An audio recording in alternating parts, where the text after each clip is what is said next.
What a day. Sobrang productive ng araw namin. Wala pa kaming araw talaga ngayon na hindi productive. Pauwi namin ng Pilipinas, productive na kaagad. Ganda. O, dito muna tayo. Antayin natin si Chaps.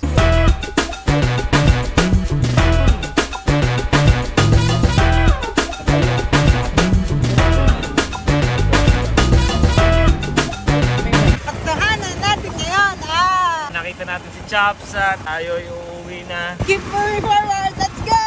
Taktahanan natin ngayon ay... Pipinta tayo ngayon ng studio. Nabili na natin yung mga pintura kahapon. So ngayon naman, pipinta tayo. Tara! Keep moving forward, let's go! Dito tayo ngayon sa studio. So, ang unang step natin ay tatanggalin muna natin yung lahat ng gamit. Tapos, linisin natin yung pader. Turahan natin. Oras ngayon, magsi 6 PM na. Siguro matatapos namin. Sana matapos namin to by 12. Baka matuto na natin. Keep moving forward, let's go!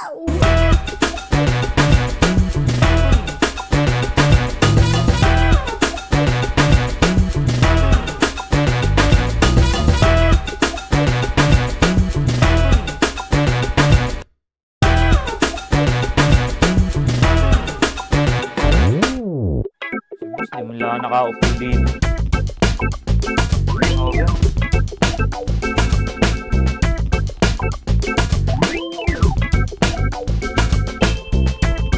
Limited na yan.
Bili tayo ng aircon dito sa Hilltop, pat ng NBI, pintang ibaba. Second hand na aircon na ilalagay natin sa studio para malamig.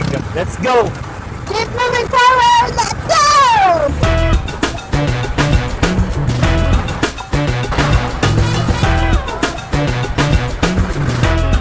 Bagay natin. Ate!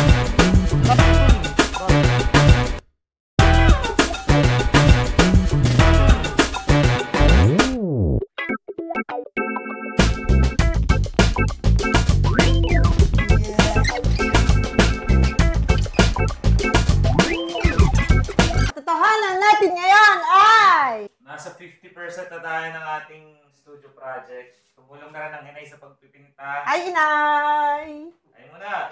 Yeah! So yun, 50% na to. Tapos namin sa kulay pula. Keep moving forward! Let's go!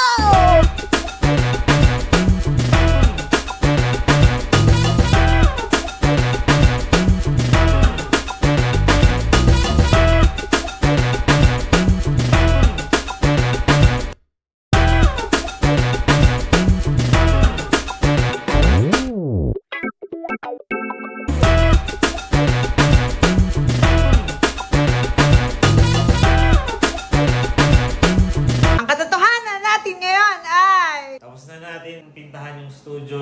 Yan, bumili na tayo ng aircon, kinabit na natin. Bumili natin yung pansamantala yung kortina. Kama na rin si Romel. Tsaka si Kulit, dreadlocks. Tapos, ang nangyayari ngayon, project natin ay i-repair ang buhok ni Grita. First time. Ilang taon yung dreadlocks mo? Magpo-4 na. Sabi nga niya, 7 years daw niya. Ngayon lang siya magre-repair ng ganito kadami. Level up daw para sa kanya. Challenge. Oo.